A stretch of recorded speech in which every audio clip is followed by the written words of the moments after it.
Buenas noches con todos los presentes. Por favor, un segundito. Voy a compartirles la presentación.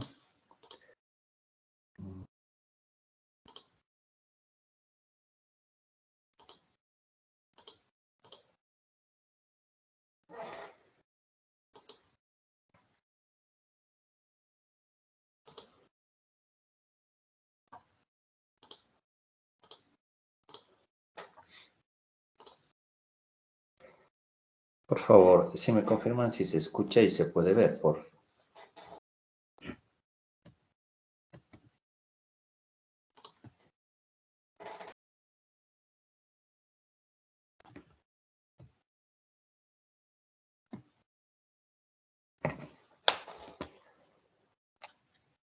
Si se ve y si se escucha, le agradezco por confirmarme. Buenas noches. Bueno, disculpas, el día de ayer tuve una calamidad doméstica con un familiar que sufrió un accidente, entonces no me fue posible poder estar. Pero bueno, vamos a iniciar el día de hoy.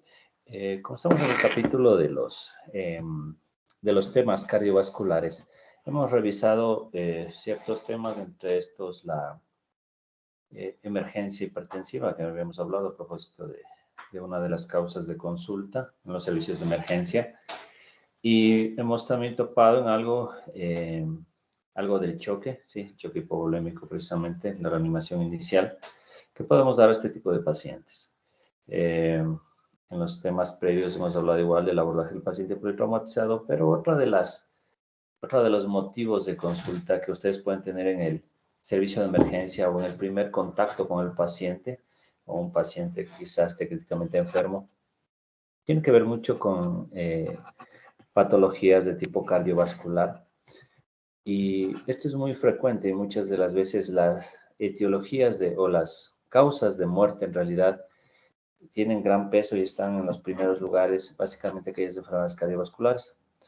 Es un poco paradójico y un poquito más comercial o por cuestión de marketing, que muchas veces las campañas, ¿no? En el caso de la mujer, por ejemplo, que se hace mucha campaña con el cáncer de mama, cáncer de útero, ¿no? Que fallecen, obviamente fallecen un gran número de mujeres por estas patologías, pero casi nadie le da atención a la patología de tipo cardiovascular, que quizá mueren más mujeres por esa razón. Entonces, muchas veces ciertas campañas o ciertas situaciones están direccionadas a más a situaciones de tipo comercial, quizá, y más no basadas realmente en los datos estadísticos a nivel mundial, ¿no? Pero bueno, vamos a hablar acerca de una de las principales arritmias, de hecho, una de las arritmias más frecuentes que existe, la fibrilación auricular. La fibrilación auricular es como les mencionaba, una de las arritmias más frecuentes y motivos de causa de ingreso a la unidad de cuidados intensivos, pero también puede ser una de las principales causas desde el punto de vista de arritmias, de causas de consulta que ustedes tengan al momento del abordaje con el paciente. Entonces, vamos a ver ciertas actualizaciones o ciertos cambios que hubo en la última guía del 2020 de fibrilación auricular. Yo les voy a tratar de mencionar las cosas más relevantes con respecto a esta arritmia, porque el objetivo del curso no es profundizar, ¿no? Pero sí que ustedes tengan una posición o tengan una conducta frente a esta arritmia, que por lo menos la sepamos de qué se trata, la sepamos diagnosticar y más o menos de una forma general hacia dónde orientarnos, ¿no? La guía de fibrilación auricular es bastante interesante. Les invito a que en algún momento ustedes puedan leerla. Eh, una de las cosas bastante agradables e interesantes de esta arritmia es que existen un sinnúmero de escenarios. ¿Por qué les invito a leer? Porque en las guías, ¿sí?, sobre la Asociación Americana o la Asociación Europea, ustedes van a ver los escenarios en los que se puede presentar la fibrilación auricular. Si ustedes dirán, esta es una arritmia, la arritmia más frecuente es solo la fibrilación auricular. Al contrario, la fibrilación auricular es como el primer nombre de esta arritmia, pero debido a que se puede presentar, es más frecuente en pacientes de edad avanzada o con comorbilidades. La fibrilación auricular abre un abanico de posibilidades, un abanico de escenarios en los que nosotros como médicos, nosotros como personal de salud, el momento del abordaje inicial de esta arritmia, debemos conocer, ¿sí?, esos escenarios como pueden ser la fibrilación auricular en enfermedad cerebrovascular isquémica, la fibrilación auricular en enfermedad, enfermedad cerebral hemorrágica, la fibrilación auricular en un paciente con insuficiencia renal, la fibrilación auricular en un paciente con insuficiencia cardíaca, la FA, si se la conoce, con insuficiencia cardíaca en un paciente con insuficiencia cardíaca con fracción de eyección conservada, fracción de eyección reducida. Entonces, como ustedes pueden ver, un paciente con FA, con crisis hipertensiva. Entonces, estos escenarios, ¿sí?, van a ser un poco más complejos del momento del abordaje y el manejo. Va a tener quizá un manejo multidisciplinario. Por eso es que, como les decía, nuestro objetivo va a ser el que sepamos reconocer, ¿sí? Eso va a ser uno de los objetivos de este tema, el reconocer la FA al momento que se presente. Segundo, hacia dónde direccionarnos con esta arritmia, ¿sí? ¿Y qué debemos hacer, no? Hacia dónde orientarnos, a quién pedir ayuda, o al menos, ¿sí?, cuál es la conducta o el algoritmo que debemos nosotros tomar en el momento del abordaje de esta enfermedad. Otra de las cosas frecuentes es que la FA puede ser una causa de una descompensación cardiovascular. Un paciente puede tener un antecedente de insuficiencia cardíaca, presenta la arritmia y puede descompensar, ¿sí?, esta insuficiencia cardíaca, o en su defecto la fibrilación auricular puede llevar a desarrollar una falla cardíaca. Entonces, como les menciono, esta arritmia, al ser la más frecuente, tiene una alta relevancia desde el punto de vista del abordaje del paciente en el servicio de emergencia. Entonces, vamos a empezar, por favor.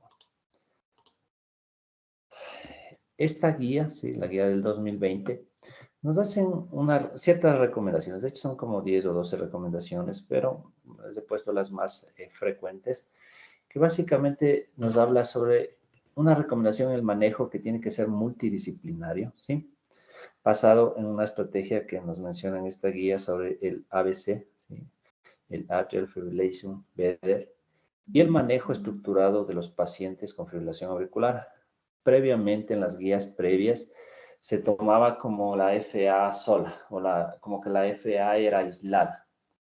Hay que tener en cuenta y en consideración que muchas de las veces, en aquellas situaciones que hay esta arritmia cardíaca, existe un daño estructural, sea valvular o en su defecto un daño orgánico por dilatación auricular, que es una de las principales causas, ¿sí?, que se traduce en un paciente que pueda presentar fibrilación auricular de los distintos tipos que vamos a ver. Otra de las cosas que desde el punto de vista nos recomiendan esta guía es que tengamos en cuenta, ¿sí?, de confirmar esta fibrilación auricular. ¿Por qué nos dice confirmar la FA? Porque muchas veces hay pacientes que tienen fibrilación auricular y no lo saben, ¿sí? O tienen la fibrilación auricular de tipo paroxística, que ya vamos a ver cuál es, y el paciente tiene su vida, ¿sí?, su vida aparentemente normal, y el paciente quizá ya consultará cuando haya presentado un accidente cerebrovascular. Entonces, no vale la pena que muchos de estos pacientes estén subdiagnosticados. Entonces, el abordaje o el interés de esta nueva guía es precisamente buscar, y nos da otras opciones para poder tener el diagnóstico de esta arritmia, que es mucho más frecuente de lo que se piensa. Se habla que de entre 2,000 casos, ¿sí?, 100 casos, 100 personas van a tener fibrilación auricular en algún momento de su vida.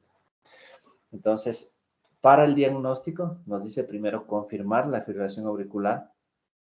Y si bien es cierto, existen dispositivos que van a ser útiles en el momento y cada vez mejoran, ¿sí?, van a ser útiles útiles para el diagnóstico de la fibrilación auricular, recomiendan el Una electrocardiograma. consulta. Sí, dígame. Está avanzando las diapositivas. No, estoy en puntos clave, no sé si Ya, estamos. ya. Sí. Es que creí que había avanzado y sigue en la primera.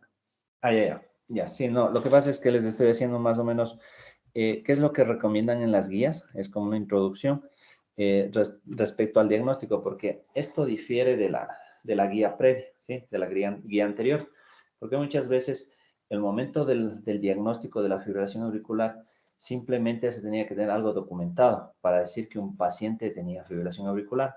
Y muchas veces en el abordaje de estos pacientes era erróneo. Y ya les voy a mencionar por qué. Porque muchas veces, hablando de bueno, vamos a ver la clasificación, pero la FA paroxística es aquella en la que va a dar la arritmia, ¿sí?, en forma esporádica.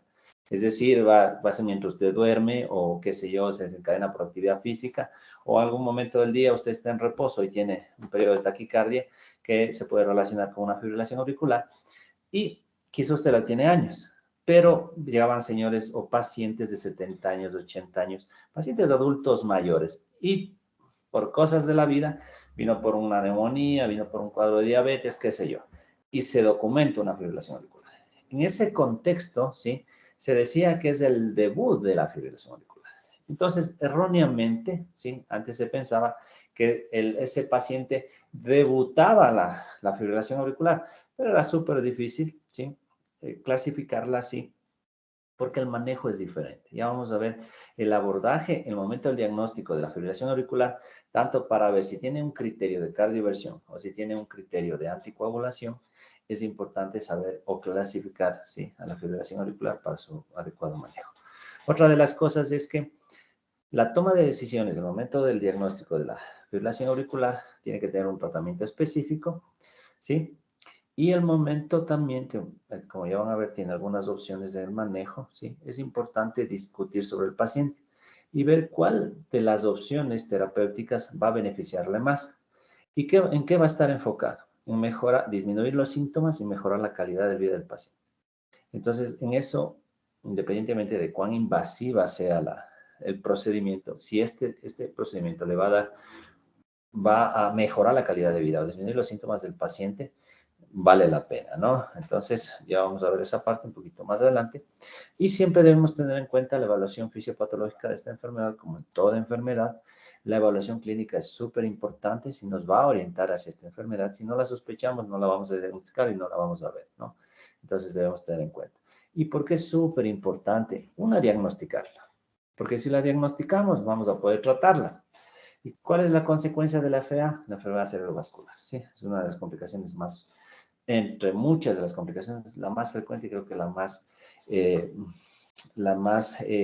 que va a dejar secuelas permanentes. Entonces, no vale la pena darnos cuenta que un paciente ha tenido fibrilación auricular una vez que ya tuvo un evento cerebrovascular. Ya, entonces vamos a definir qué es la fibrilación auricular. La fibrilación auricular es una taquiarritmia, ¿sí?, taquiarritmia supraventricular, que va a estar caracterizada por una activación eléctrica del nodo sinoauricular, que básicamente, ¿sí?, una de las características de la FA es que va a ser discoordinada, ¿sí?, originando una contracción auricular que va a ser ineficaz. ¿Qué quiere decir? Van a ser movimientos discoordinados que van a ser superficiales o incompletos, que no va a completar una contracción. Entonces, ¿cuáles son las características electrocardiográficas del momento que nosotros vamos a sospechar o a tener una sospecha de la fibrilación auricular? Vamos a ver primerito que el intervalo entre R y R, ¿sí?, va a ser irregular, como ustedes pueden ver aquí. Entre esta R y esta R, ¿sí?, tiene un espacio, tiene un tiempo, ¿no? Quizás está medio parecido al tercero, pero ya entre el tercero y el cuarto ustedes pueden ver claramente que las distancias entre R a R van a ser irregulares. Ahí vuelve quizá a estar un poco más corta, ¿sí?, que las dos primeras, y precisamente va a tener esa caracterización que va a ser de tipo irregular. Esa es una. Otra de las características de la fibrilación auricular es que va a haber una ausencia de la onda P, ¿sí? Entonces, ¿cuál es el complejo, dentro del complejo del ritmo sinusal? Precisamente es una onda P que va a ser seguida de un complejo QRS. Ese sería lo normal. Entonces, en la FA, una de las características es que no vamos a encontrar onda P, ¿sí? Entonces, como ustedes pueden ver aquí, no se va a distinguir una sola onda o P que esté seguida de un complejo QRS. ¿Perdón? Buenas noches, doctor. No estamos observando las diapositivas. Ya, voy a salir y voy a volver a entrar, por favor. Entonces, no sé, dame un segundito.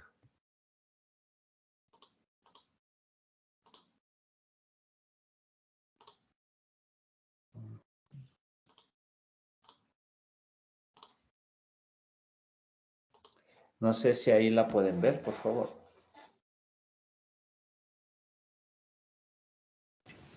¿Me confirma? Mueve el mouse, Doc, para ver que no se congele la imagen. ¿Y la imagen sale distorsionada o definitivamente no se la puede ver? ¿O está muy abajo? No No, sé. ya se la ve. Ah, ya Sí se ve. Ya, muchas gracias. Bueno, entonces, lo Solo que que les... hace rato se me congelaba la primera. Ya, ok. Entonces, bueno, ustedes pueden ver ahí en la parte de abajo un electrocardiograma de lo que les decía. Las características básicamente de una fibrilación auricular es que los intervalos entre I y R van a ser irregulares, como pueden ver en este electrocardiograma, ¿sí? Las dos primeras es totalmente diferente al tercero, ¿sí? De ahí viene una onda, un espacio entre R y R un poco más corto en relación a los primeros, y nuevamente hay un ancho, ¿no? Entonces, no va a haber una secuencia en cuanto a distancia entre el R y R. Otra de las características es que aquí no vamos a encontrar onda P, ¿sí? Como les había dicho, una onda P va a siempre ser seguida de un complejo QRS en un ritmo normal, en un ritmo sinusal. En la fibrilación auricular vamos a ver las ondas, ¿sí? Por cualquier lado, van a estar distorsionadas, no se la va a diferenciar a la onda P, ¿sí? Van a estar en forma irregular. Hablaríamos de otras taquiarritmias, como sería el flutter y otras, pero bueno, no es el caso, ¿no? Pero en este caso no vamos a encontrar la onda P. Y vamos a ver que van a tener características irregulares, ¿sí? En cuanto a su forma, a su voltaje, ¿sí? Y precisamente a su presentación. Entonces, este va a ser un electro característico de fibrilación auricular. Entonces, vamos a decir que es una taquiarritmia supraventricular, ¿sí? Por su origen, que va a tener una activación de tipo eléctrica, ¿sí? Que va a estar dada básicamente en el nodo auricular o muchas veces existen focos ectópicos que pueden también desencadenar en este caso una contracción auricular, pero la característica de esta arritmia es que va a ser una contracción ineficaz, ¿sí? O una contracción incompleta, por así decirlo. Y aparte de ser una contracción incompleta, no va a ser una contracción, ¿sí? Adecuada para permitir un adecuado vaciado de la aurícula, va a ser sostenida, ¿sí? Entonces, como ustedes pueden ver, entre la R y R, ¿sí? Esa imagen, así se va a mover la aurícula.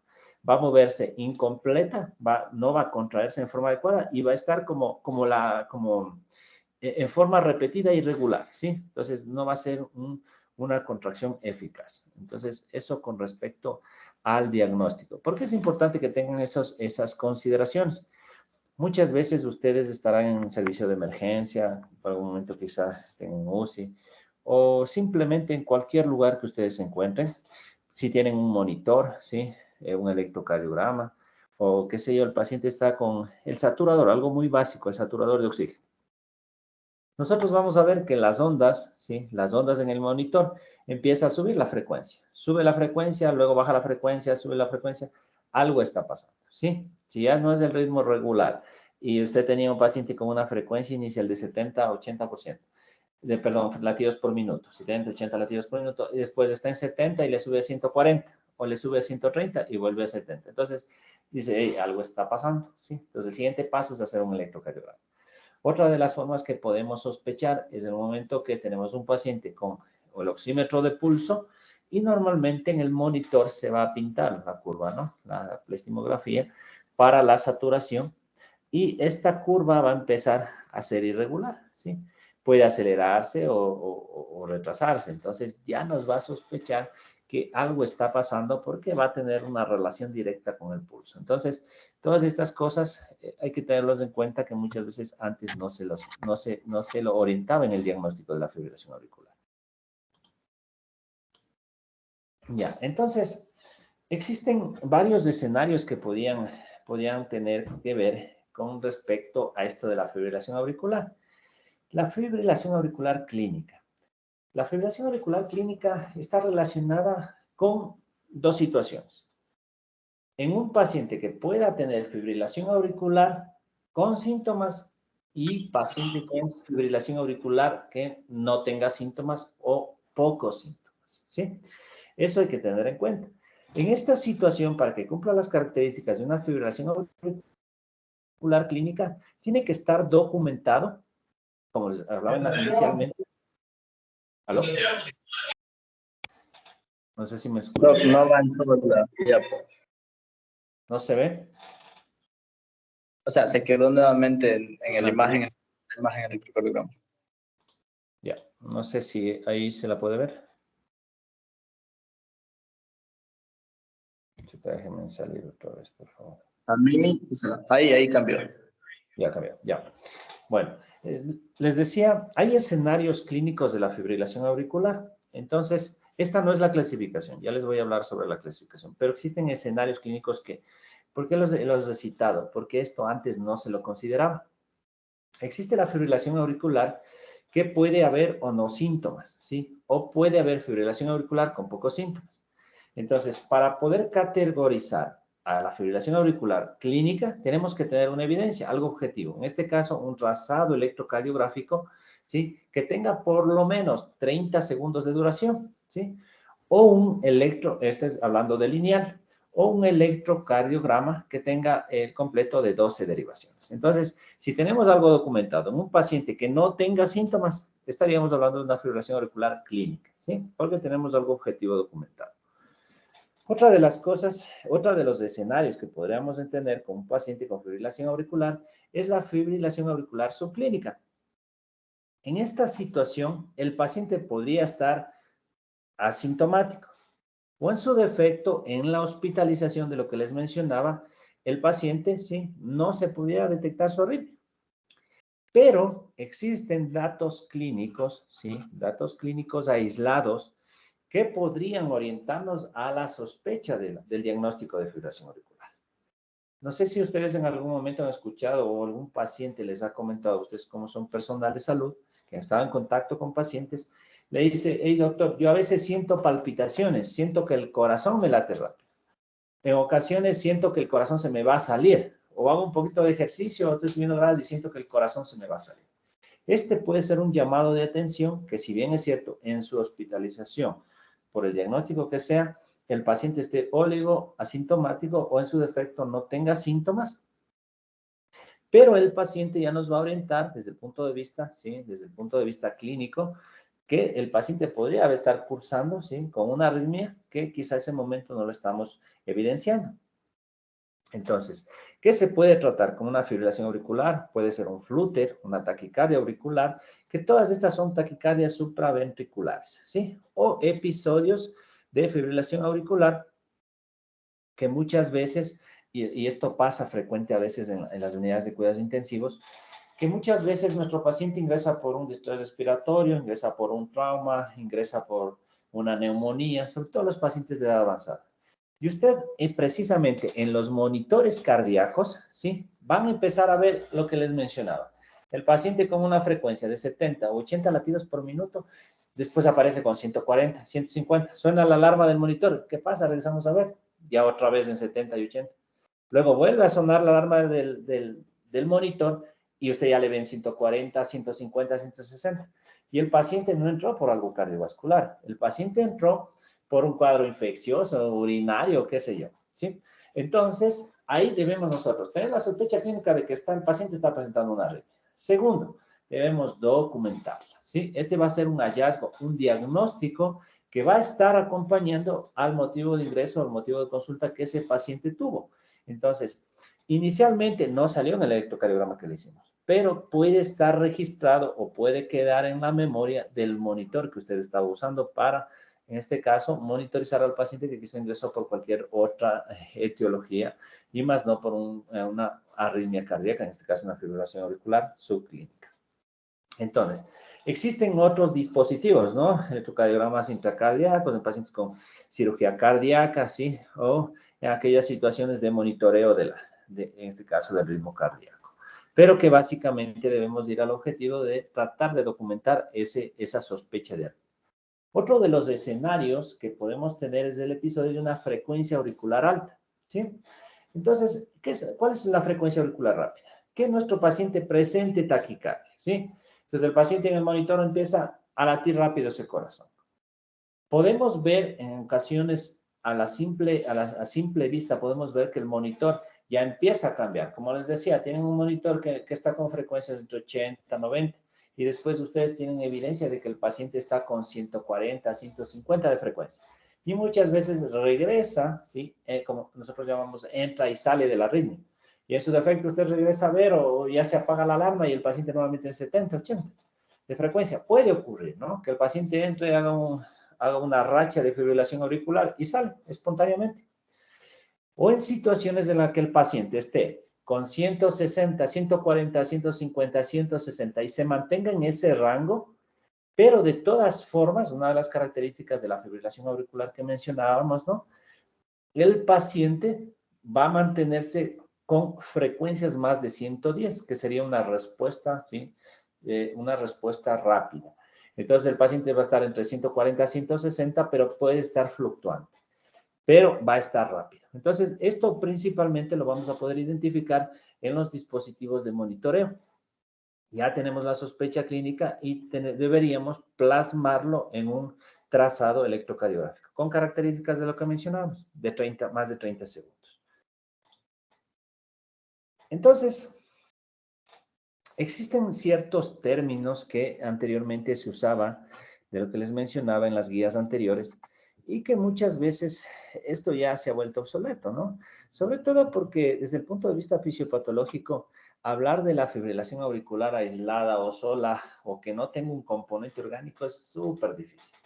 Claro que existe desde el punto de vista fisiopatológico situaciones como alteraciones del potasio, el estrés, carga adrenérgica, estimulantes, dolor, qué sé yo, ¿no? Hay situaciones en las que pacientes con diagnóstico de fibrilación auricular que están por otra patología, estos mecanismos pueden desencadenar, que eso es diferente, ¿sí? Factores de riesgo para desencadenar una arritmia cardíaca a que el paciente tenga una fibrilación auricular sin otra alteración estructural cardiológica, sobre todo lo que les hablaba de los pacientes de edad avanzada. Normalmente son pacientes con comorbilidades, diabéticos, hipertensos, dislipidémicos, insuficientes cardíacos, ¿sí? Pacientes con malos hábitos alimenticios, obesos, con muchos factores de riesgo, y es muy difícil que podamos catalogar como un debut de una fibrilación auricular, o que el paciente solo tiene fibrilación auricular, precisamente porque quizá la diagnosticamos o la pudimos evidenciar. Entonces, ¿cuál es la conducta? En este caso, evitar esos términos de que es solo la fibrilación auricular, ¿sí? Es un concepto que no vamos a tener en cuenta.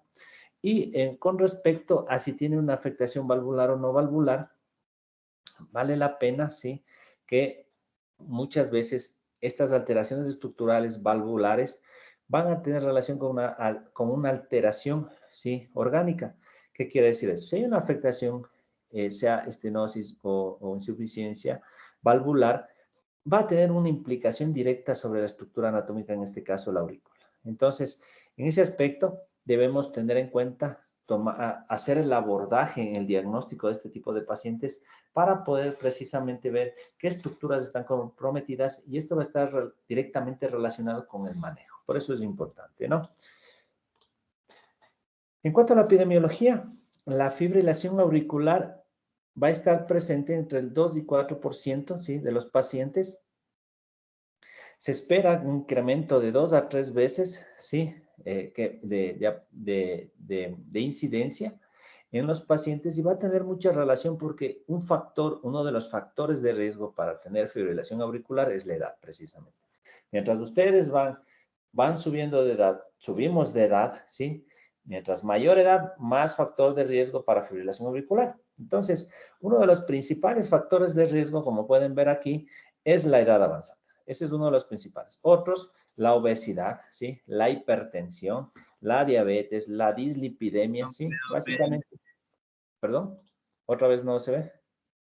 No avanza. Un segundito. Bueno, cuando pase voy a volver a salirle y a entrarle porque me parece que como que se queda ahí. No sé si es que ahí avanzó. Sí, ya estamos en epidemiología. Ya, exactamente. Entonces vamos a hacer eso por cada diapositiva.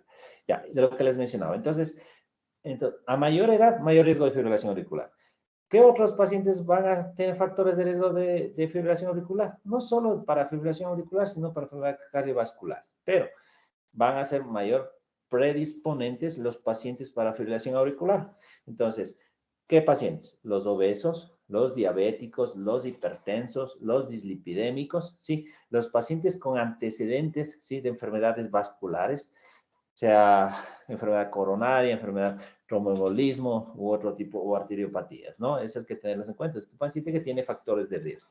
Pacientes con insuficiencia renal. Ellos es muy frecuente que tengan insuficiencia cardíaca, tienen enfermedad vascular. Estos pacientes tienen enfermedades vasculares muy severas y muy importantes. Esos pacientes son, como están en terapia sustitutiva renal, en los abordajes, ¿no? Esos pacientes tienen abordajes, sobre todo los catéteres de diálisis, hay los catéteres tunelizados. Un catéter de diálisis puede pasar entre unos 15 días, un mes. El catéter tunelizado puede pasar unos 4 o 6 meses del paciente. Pero estos accesos, hay pacientes que están años. Entonces se los va rotando, se los va cambiando, se infectan y tienen factores de riesgo para empezar a hacer enfermedad vascular. Estos pacientes también tienen factores de riesgo para hacer hipertensiones, ¿no? Crisis hipertensiva, que la característica de los pacientes, ¿sí? Con hipertensión en enfermedad renal es de tipo reactiva. Por eso el manejo va orientado a eso. Descargas adrenérgicas, el hecho de estar sometidos a la terapia sustitutiva renal, las otras enfermedades, hace que este paciente sea un paciente con múltiples comorbilidades y factores de riesgo para esta arritmia.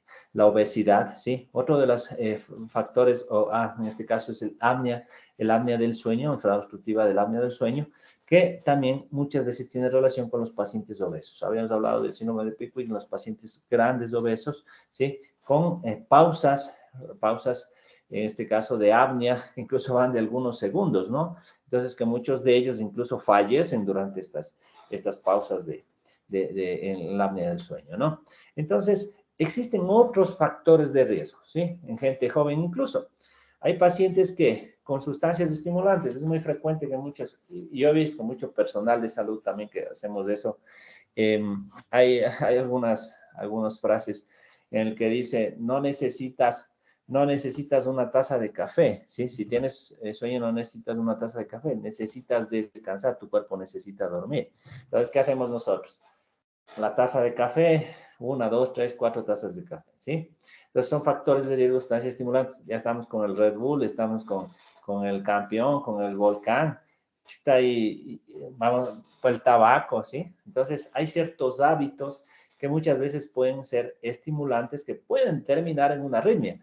Así usted sea un paciente sano y sin factores de riesgo, ¿no? Entonces, otro de los factores de riesgo, y que si ustedes, bueno, de lo que les estoy diciendo está en la guía, ¿sí? No es el deporte. Yo frecuentemente hacía deporte y me gusta, y yo trotaba todos los días.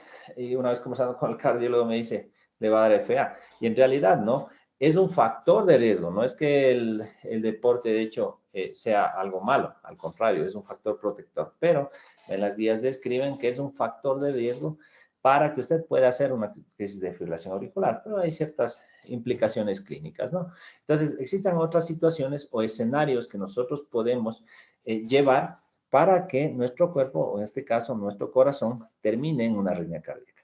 La incidencia, prevalencia y el riesgo de por vida, una ventaja es ser mujer, ¿sí? Entonces, el hecho de ser mujer, la incidencia, ¿sí? La prevalencia y el riesgo de la fibrilación auricular va a ser un factor protectivo el ser mujer. Entonces, voy a salir y voy a ponerla nuevamente, ¿ya? Entonces, no sé si avanzamos ahí en la diapositiva. Sí. ¿Confirmo? Ya, muy bien.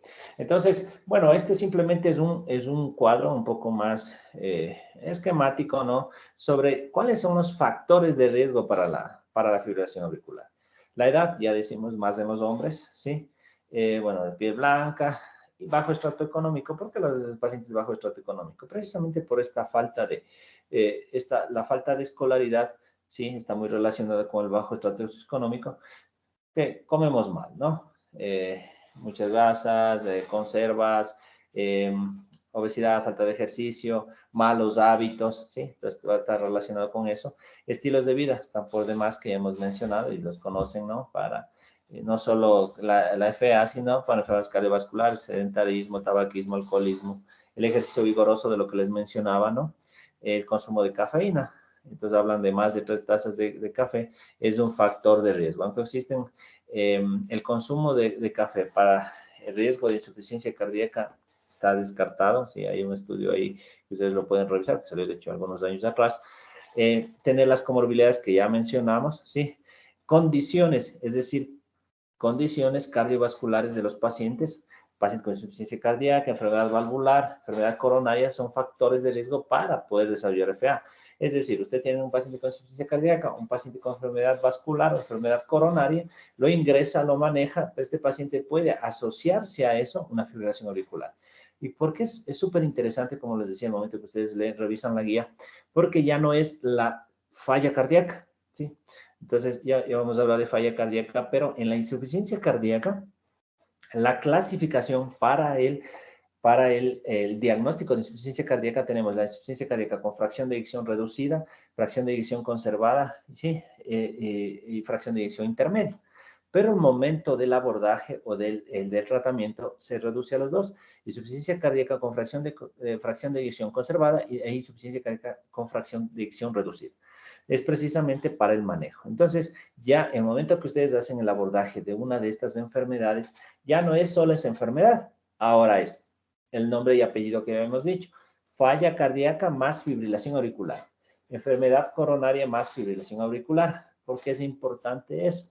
Una que diagnostiquemos, tengamos la sospecha clínica y el momento del abordaje es precisamente para el tratamiento, ¿no? O sea, tendremos que dar y qué no dar en ciertas situaciones. La aterosclerosis, las dislipidemias, esos son factores de riesgo, ¿sí? Pacientes que ya en el electrocardiograma nosotros evidenciemos algún tipo de alteración en el ritmo, el PR corto, el síndrome de Wolff-Parkinson-White, ¿sí? O el síndrome del seno enfermo, las taquibradias, arritmias que se conoce, en este caso, o el síndrome del nodo se llama, ¿no? Trastornos de tipo genético.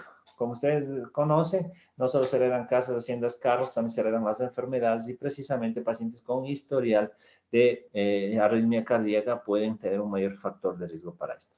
Y como les había dicho, en situaciones en las que pacientes con sepsis, alteración hidroelectrolítica o enfermedades cardiovasculares pueden desencadenar en esta patología de la fibrilación auricular.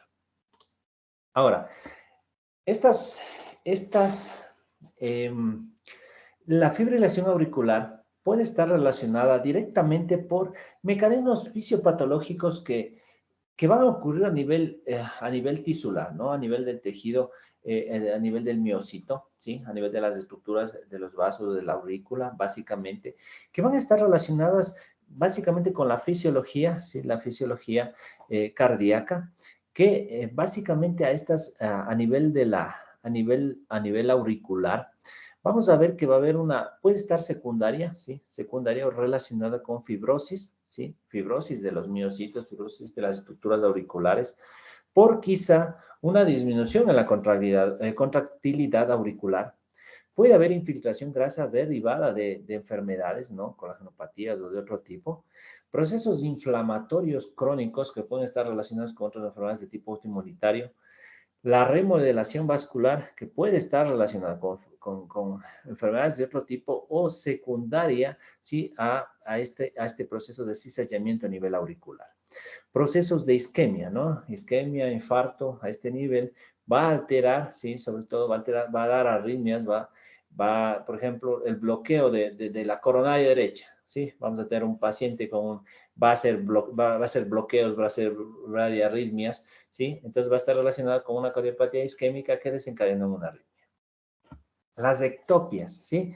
Las ectopias va a ser tejido, ¿sí? Tejido cardíaco que va a tener focos estimulantes, ¿sí? Va a dar focos fuera del nodo sinoauricular que va a desencadenar una arritmia, ¿no? Entonces, está comandado la actividad eléctrica del corazón, el nodo sinoauricular manda la orden, manda la onda P seguida de un complejo QRS, una contracción, en este caso ventricular, pero en ese momento que ya sale una onda P producto de la contracción auricular, existen otras órdenes, en este caso focos ectópicos de contracción de la contracción auricular y podría desencadenarla, ¿no? Pueden estar, como les digo, desde el punto de vista fisiopatológico relacionados sobre todo con la hipocontractilidad, enfermedades de depósito, secundaria, procesos isquémicos, inflamatorios, que van a terminar en un cambio en la estructura, sobre todo del miocito, que va a dar en este caso, una alteración, sea morfológica o estructural de la aurícula, que va a ser uno de los principales, básicamente, desencadenantes de la arritmia. Y muchas veces esto va a convertirse en un círculo vicioso. El cizallamiento, el estrés, el depósito, la fibrosis de este tejido va a seguir hasta que llega un punto en el que precisamente va a desencadenar en una arritmia, quizá en la FA, que ya va a ser una FA permanente, ¿no? Por cambios que ya vamos a ver las características y la clasificación de la FA, que ya va el paciente y el médico van en este caso, a aceptar que no es posible cambiar el ritmo de la fibrilación auricular. Bueno, esto como desde el punto de vista del diagnóstico, los factores de riesgo, ¿sí? Y el diagnóstico de la fibrilación auricular. Como les decía, ante los factores de riesgo, ante la sospecha o ante una sospecha clínica, usted está pasando por ahí, un paciente está monitorizado y usted ve en un registro electrocardiográfico, ¿sí? O de monitoreo ambulatorio de un paciente o por cualquier causa que sea, y usted sospecha de una arritmia cardíaca. Una vez que hemos tenido la sospecha, una vez que hemos hecho el electrocardiograma de más de 30 segundos, que estemos registrado en el que el paciente tiene un R irregular, que no tiene onda P, ¿sí? Y que el paciente, sí, este electrocardiograma es de tipo arrítmico, tenemos una sospecha, ¿sí? De un paciente con una fibrilación auricular. Ahora, la fibrilación auricular, ¿sí? Tiene una clasificación que básicamente va a tener 5 características, la fibrilación auricular. Entonces, antes se hablaba de la aguda, la crónica, que es una clasificación bastante ya obsoleta, bastante antigua, que muchas veces hay profesionales que lo manejan, pero sí vale la pena que estemos actualizados y básicamente nos pongamos al día, porque ¿cuál es el objetivo? ¿Sí? Ya les voy a mencionar, voy a hacer énfasis en eso. El objetivo del diagnóstico, ¿sí? Del tipo de fibrilación auricular. Porque dependerá mucho, ¿sí? Del diagnóstico del tipo de fibrilación auricular para nosotros tomar decisiones. Sobre todo en el abordaje y el manejo de la fibrilación auricular. Y como les había dicho, es súper importante no hacer daño. Y muchas veces por tener una idea errónea o tener un diagnóstico fuera de contexto de la fibrilación auricular, en vez de ofrecerle beneficios al paciente, podemos quizá causarle una consecuencia de por vida a nuestro paciente. Hay una fotografía en la que, bueno, ahí falta una tilde en el O, pero ahí, eso, bueno, una falta ortográfica ahí. Pero bueno, la clasificación es la de la guía, ¿no? Entonces, en la fibrilación auricular existe la de primer diagnóstico, paroxística, la persistente de larga data y la permanente. Entonces, vamos ahí. ¿A qué se refiere con la fibrilación auricular de primer diagnóstico? La fibrilación auricular de primer diagnóstico es aquella que aparece sin antes un historial, ¿sí? Un historial de arritmia cardíaca, en este caso de fibrilación auricular, y que independientemente de la duración, sí, ya vamos a ver, o de la gravedad de los síntomas, si tiene estabilidad, inestabilidad, son oligoasintomática o asintomática, sí, pero está registrada. Entonces, es la primera vez que aparece el primer diagnóstico de la fibrilación auricular. Entonces, esta estaríamos hablando del debut de la fibrilación auricular. El segundo tipo, en la clasificación de la fibrilación auricular, hablaríamos de la paroxística. La fibrilación auricular paroxística, como les había mencionado, son rachas de fibrilación auricular. Es decir, empieza el corazón con la arritmia y muchas veces puede desaparecer espontáneamente. Como les había dicho, hay pacientes que están durmiendo y están haciendo FA y no lo saben. O el paciente está caminando, está trabajando, hace fibrilación auricular y no lo sabe o no lo siente, o hay pacientes que sí lo pueden sentir. Pero una de las características es que esta puede ceder espontáneamente, ¿no? O puede desaparecer secundaria a una intervención. Pero una de las características de la persistente es que va a ser dentro de los primeros 7 días, ¿sí?, de su aparición. ¿Qué quiere decir esto? Empecé con la fibrilación auricular.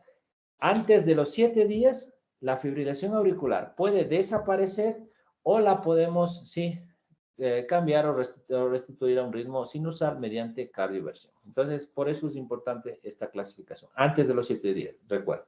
Entonces, tenemos la de primer diagnóstico, es decir, que nunca antes ha estado registrado o sospechada la fibrilación auricular, independientemente de los síntomas, ¿no? Si son muy severos, muy leves o graves.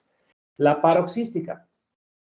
En este caso, que ya ha habido un historial, ¿sí?, que existe fibrilación auricular, que está dentro de los primeros 7 días, y esta ya se dio sola, o en su defecto, la cardiovertieron, ¿no? La paroxística.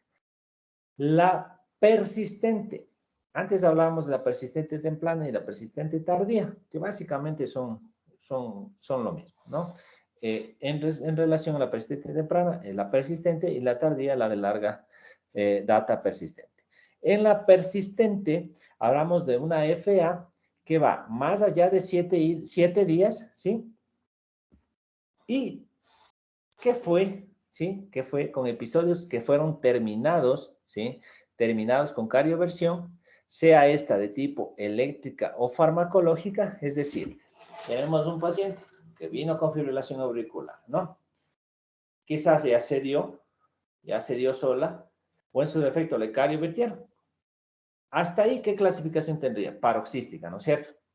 Pero como esta ya no es una paroxística, es una persistente, pasado los 7 días, vuelve a ser otra arritmia, ¿sí? Es decir, vuelve a ser otro episodio de fibrilación auricular. Entonces, eso quiere decir que ya no duró solo 7 días, entonces va después, ¿sí? Después de los 7 días. A pesar de ya haber sido cardiovertida o haber cedido espontáneamente, es decir, que empieza a seguir apareciendo. A eso vamos a hablar, entonces, que es una fibrilación auricular que va más allá de los 7 días, ¿ya? La fibrilación auricular de larga data persistente es aquella que puede ir, ¿sí? Pasado los 7 días, ¿sí? Hasta los 12 meses, la persistente. La persistencia de larga data va a ser esta que va a superar el año.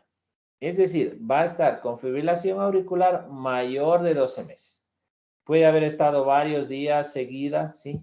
Ya le cardiovirtieron, ya le dieron cardioversión eléctrica o farmacológica y el paciente sigue con FA. Hizo otro evento, pero persiste más allá del año del diagnóstico, ¿no? Y en este caso, ya cuando existe el diagnóstico de una fibrilación auricular persistente o de larga data, ¿cuál es la indicación? Ya no es cardiovertir, ¿sí? La indicación es controlar, ¿sí? En este caso, ya vamos a controlar básicamente el ritmo del paciente, ¿no? Ya vamos a hablar, en este caso, de la permanente. La permanente va a ser aquella situación en que la fibrilación auricular no va a pasar. Ya va a estar más de un año y muchas veces está todo el tiempo. Ya ni siquiera el paciente sale a un ritmo sinusal. Es decir, el paciente va a estar todo el tiempo en fibrilación auricular. Ya más de 1, 2, 3, 4 años. ¿Sí? Es decir, ya pasado el año el paciente ya le intentaron fibrilación, le intentaron cardioversión eléctrica, cardioversión farmacológica, le hicieron ablación, le hicieron exclusión de la aurícula, le hicieron un montón de cosas. Y el paciente vuelve a caer en fibrilación. Entonces, esa ya es una fibrilación permanente. Ya se han probado varios síntomas, varios mecanismos, perdón, de manejo de la fibrilación. Y el paciente, tanto como el médico, ellos ya aceptan, ¿sí? Es decir, ya se dan por vencidos desde el punto de vista, desde el punto de vista descriptivo, ¿sí? Que el paciente se quedó en FA, pero el manejo va a estar relacionado con antes que el ritmo, con la frecuencia, ¿no? Entonces, es decir, ya el médico ni el paciente, ¿sí? Ya no le van a poner esperanza o no tiene caso en este tipo de pacientes con una fibrilación auricular permanente cardiovertir, ¿sí? No, más bien para el manejo, lo que se va a hacer con este tipo de pacientes es el control de la frecuencia. Entonces, básicamente va a estar orientado. ¿Para qué hacemos esta clasificación? Es precisamente para el abordaje, para el manejo de la fibrilación auricular. Entonces, les voy a hacer aquí un paréntesis y les voy a mencionar esto les voy a hacer esto del que quizá adelante no está descrito, pero que sí vale la pena que ustedes como personal de salud, como personal médico, lo manejen. Cuando ustedes tienen un paciente con fibrilación auricular, ¿sí? Es decir, ustedes están sospechando de una fibrilación auricular o de un primer diagnóstico, ¿sí? Como les decía, es importante que ustedes revisen, ¿sí? Los distintos escenarios de la fibrilación auricular y sobre todo los subtipos, en realidad, de la fibrilación auricular. Pero pongámonos en algo que es bastante frecuente, ¿sí? Viene un paciente a la emergencia. Digamos que es un paciente de 50 años.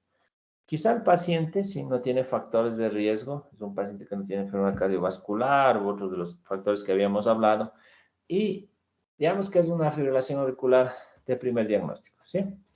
Entonces, a alguien se le ocurre, ¿sí? A alguien se le ocurre que no está mal cardiovertirle, ¿no?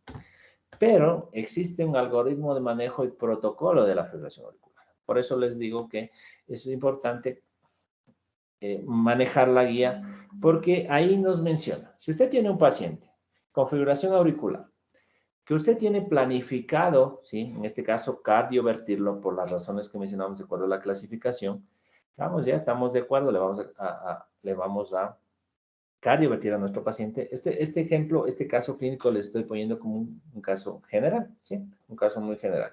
Entonces viene el paciente con fibrilación auricular, asumimos por situación clínica del análisis que es un paciente de primer diagnóstico, está indicado o cumple con criterios, vamos a ver los criterios para cardiovertir, y el paciente cumple con estos criterios para cardiovertir. ¿Cuál es el paso?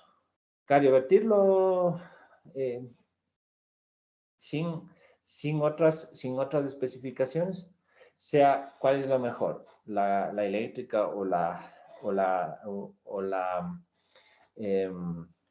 eléctrica o farmacológica, ¿sí?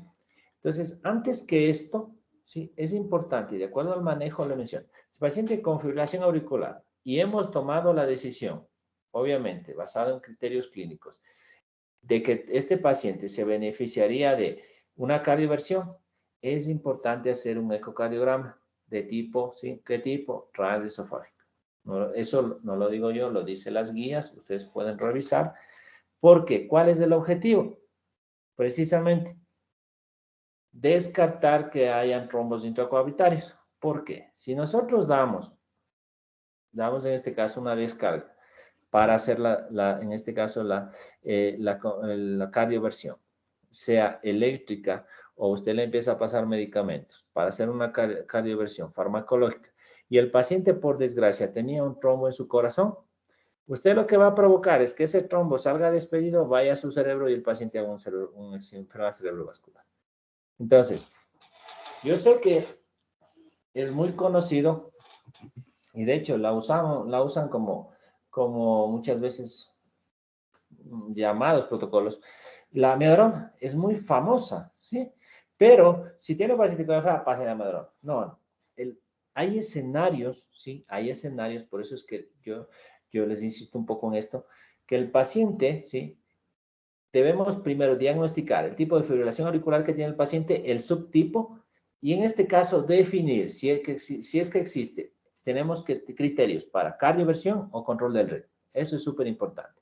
Y tenemos que, si hemos tomado la decisión o cumple criterios para cardioversión, sea eléctrica o farmacológica, tener un ecocardiograma previo para evitar, en este caso, desencadenar un accidente cerebrovascular. Eso hay que tenerlo bastante en cuenta, ¿no? Como una recomendación. Ya.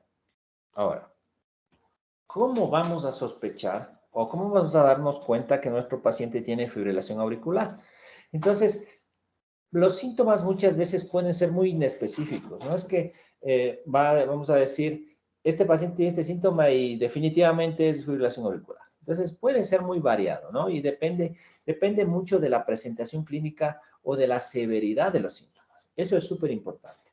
Y el manejo también tiene que ver con la severidad de los síntomas.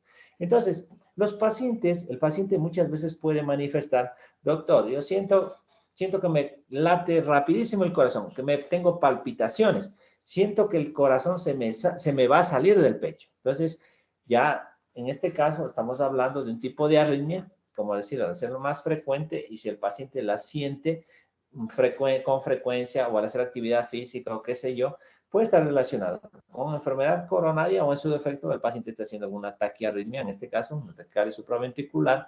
Lo más frecuente, como le digo, es la FA. Valdría la pena tenerlo en cuenta un momento para sospecharla, ¿sí? Disnea. En el caso que el paciente esté con la fibrilación auricular y esta tenga una respuesta rápida, sí, el paciente ya puede presentar, y ¿qué tal si el paciente es hipertenso, es diabético, tiene insuficiencia cardíaca? Puede hacer que ese corazón, o que tenga un corazón sano, pero la respuesta sea muy rápida y esté haciendo falla cardíaca. Entonces, esto podría provocar que el paciente presente disnea. Cansancio, fatiga. El paciente empieza a hacer actividad física, desencadena o gatilla la arritmia y el paciente, sí, en este caso va a empezar a cansarse. El mismo momento que el paciente desencadene la arritmia, ¿sí? Puede por falla cardíaca o por otra etiología que presente inestabilidad, puede disminuir el flujo sanguíneo coronario y el paciente puede presentar dolor torácico. O estar de las dos, ¿sí? Estar con fibrilación auricular y el paciente tener un síndrome coronario agudo, ¿sí? Eso hay que tenerlo en cuenta y sospechar. Mareo. Si el paciente está con una fibrilación auricular. Habíamos hablado de un mecanismo fisiopatológico que son contracciones, ¿sí? Que son contracciones de tipo no eficaces, ¿sí? Auriculares que no va a permitir un adecuado vaciamiento, ¿sí? Entonces vamos a ver, o en pacientes con insuficiencia, ¿sí? Insuficiencia valvular, vamos a ver que el paciente, ¿sí? Muchas veces nos consulta por síncopes, ¿sí? O mareos, o en este caso desmayos. Llamándolo así muy coloquialmente. Entonces, sobre todo en las estenosis, ¿sí? La estenosis aórtica o de otro tipo, ¿no? Pero bueno, esto no, dependiendo, ¿sí? Con la patología valvular que nos encontramos. Trastornos del sueño. Pacientes que son muy obesos, ¿sí? O tienen enfermedad obstructiva de la apnea del sueño, el apnea, la hipoxemia podría desencadenar una arritmia, ¿no? En aquellas situaciones, si son sintomáticas o asintomáticas, ¿sí? Podríamos clasificarlas para el manejo. Y otra de las cosas súper importantes en el momento del manejo es si el paciente tiene una fibrilación auricular estable o inestable. Porque importa mucho. Si tenemos un paciente con una fibrilación auricular estable, podemos tomar decisiones desde el punto de vista de control, qué sé yo, de la frecuencia o dependiendo del tipo de paciente, ¿sí? O del ritmo quizá.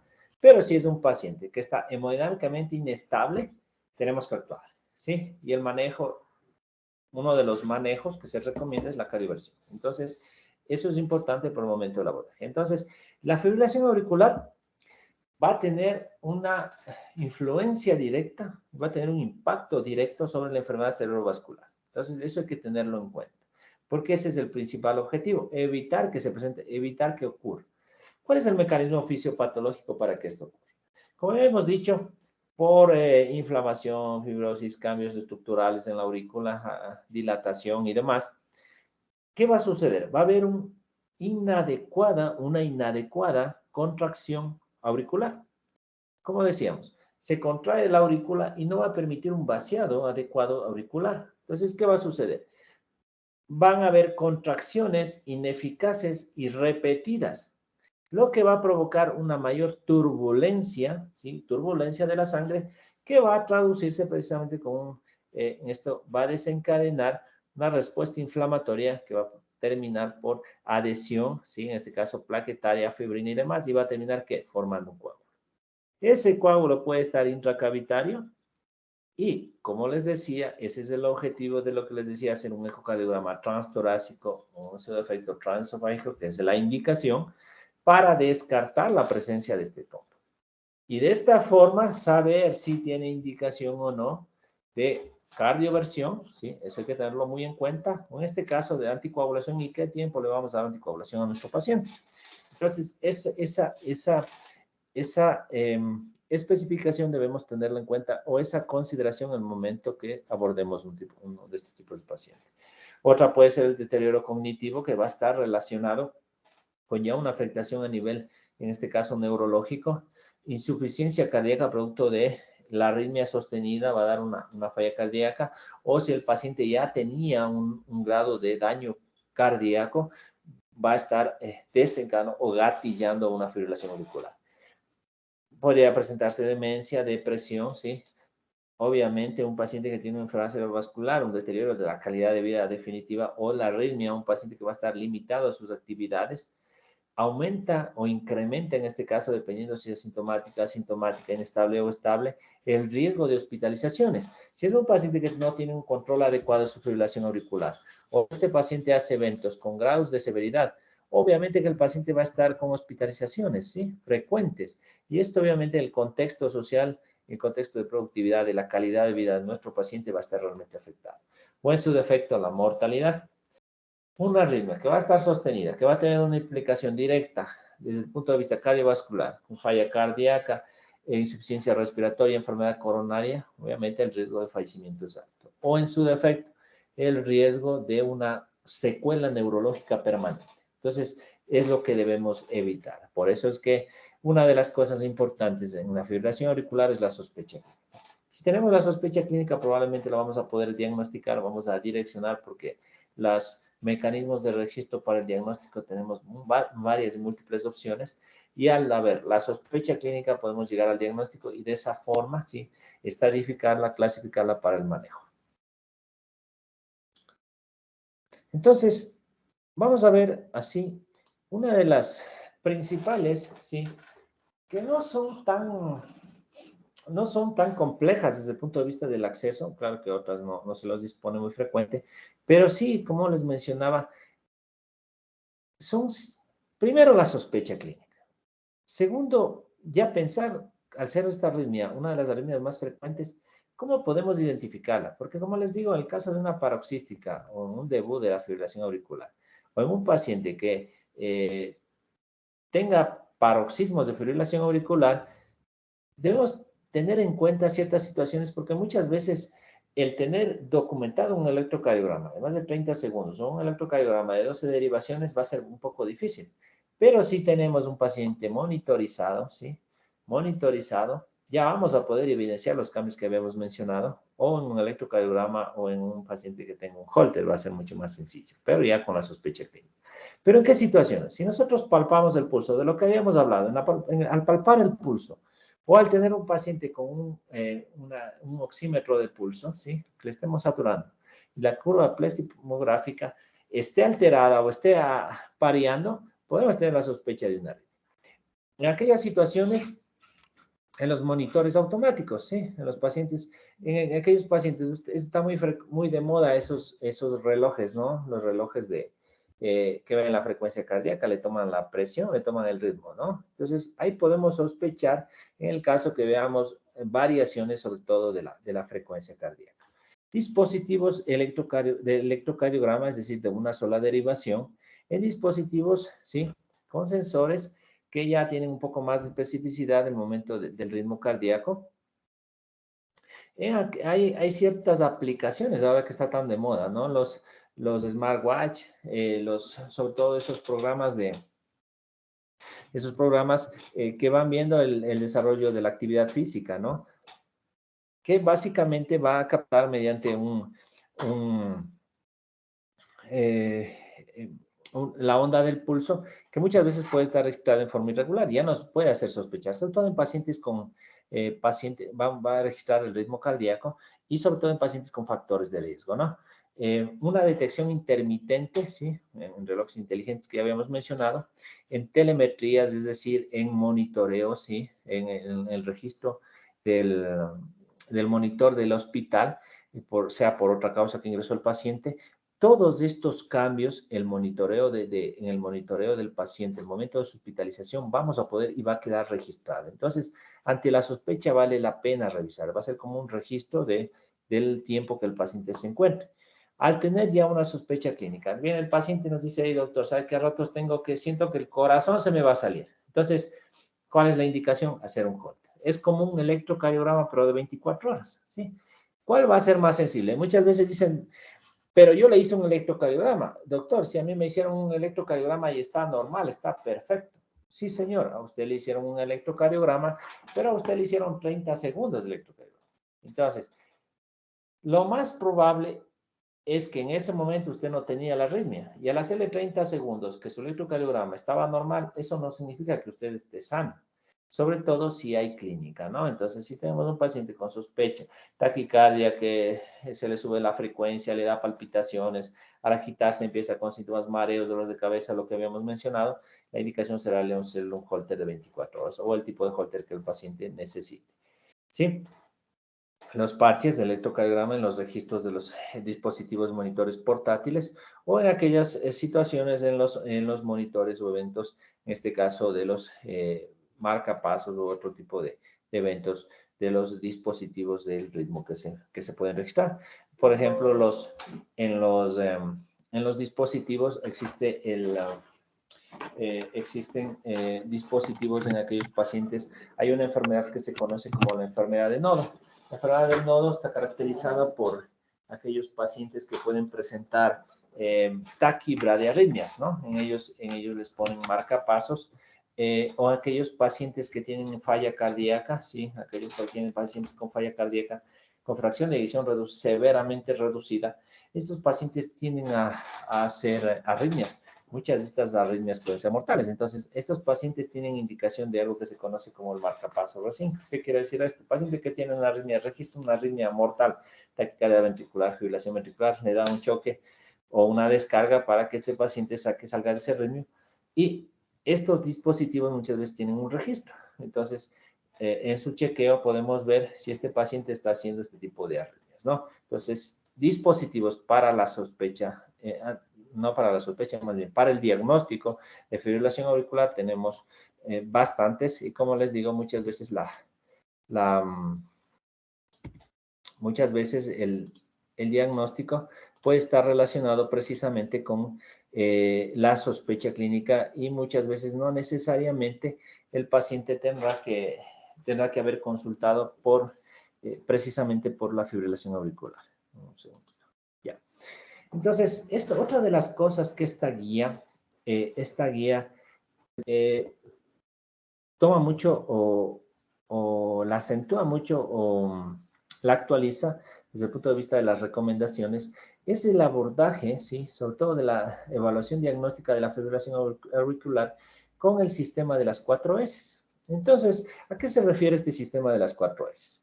La primera es el riesgo de stroke, de lo que habíamos mencionado, la enfermedad cerebrovascular. Entonces, un paciente con fibrilación auricular, el riesgo de stroke, ¿sí? El riesgo es realmente bajo de enfermedad cerebrovascular. Tenemos que hacernos esa pregunta. ¿Sí o no? Si el riesgo es relativamente bajo, ahí todo dependerá para el manejo. ¿Sobre todo de qué? De la anticoagulación. ¿Sí? Control del ritmo, control de la frecuencia o, en este caso, la anticoagulación. Pero en el riesgo de stroke tenemos que decidir que si el paciente tiene un riesgo bajo, ¿sí? De enfermedad cerebrovascular, decide si le vamos a dar anticoagulación o no. O en su defecto, ¿sí? Tenemos que usar en este caso el score de Charles-Bach, ¿sí? Precisamente para el riesgo, ¿sí? De enfermedad cerebrovascular. Y ya vamos a ver más adelante que a partir de este Charles-Bach tenemos que hacer la valoración para el riesgo de sangrado con el Hasblend, ¿no? Entonces, estas escalas tendrán que ver directamente con el paciente, con una de las principales complicaciones y el objetivo del diagnóstico y del manejo de la fibrilación auricular, que como les había mencionado es la enfermedad cerebrovascular. La segunda S tiene que estar relacionada con los síntomas, la severidad de los síntomas en los pacientes con fibrilación auricular.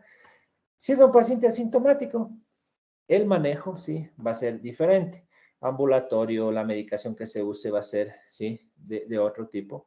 A diferencia de un paciente que, en este caso, ¿sí? Tenga síntomas de leves a moderados, o en su defecto, sea un paciente que ya necesite hospitalizaciones repetidas, ¿sí? Que el paciente ya vaya a tener implicaciones en sus actividades de la vida diaria, o en su defecto que los síntomas ya sean incapacitantes para el paciente. Entonces, Para esto, ¿sí? Tenemos la escala de ERA. En cuanto, ¿sí? A la siguiente S, tenemos que ver sobre la severidad de la carga. ¿A qué se refiere esto? Básicamente en la decisión que vamos a tomar el momento de la conducta, sea de cardioversión, ¿sí? Durante la actividad de la fibrilación auricular. Que va a estar muy estrechamente relacionada con la sintomatología. Entonces, la severidad de la carga, vamos a ver si esta fibrilación auricular termina de forma espontánea o si se perpetúa en el tiempo. La densidad quiere decir en cuanto a los episodios que se van a presentar desde el punto de vista del tiempo, ¿no? Eso va a tener una implicación directa con la clínica también, el momento que el paciente esté en arritmia cardíaca, ¿no? Sobre todo en esta fibrilación auricular. El patrón temporal, ¿sí? Para esto habíamos hablado de la clasificación, ¿sí? Si es paroxística, persistente temprana, persistente tardía, ¿sí? O es una permanente.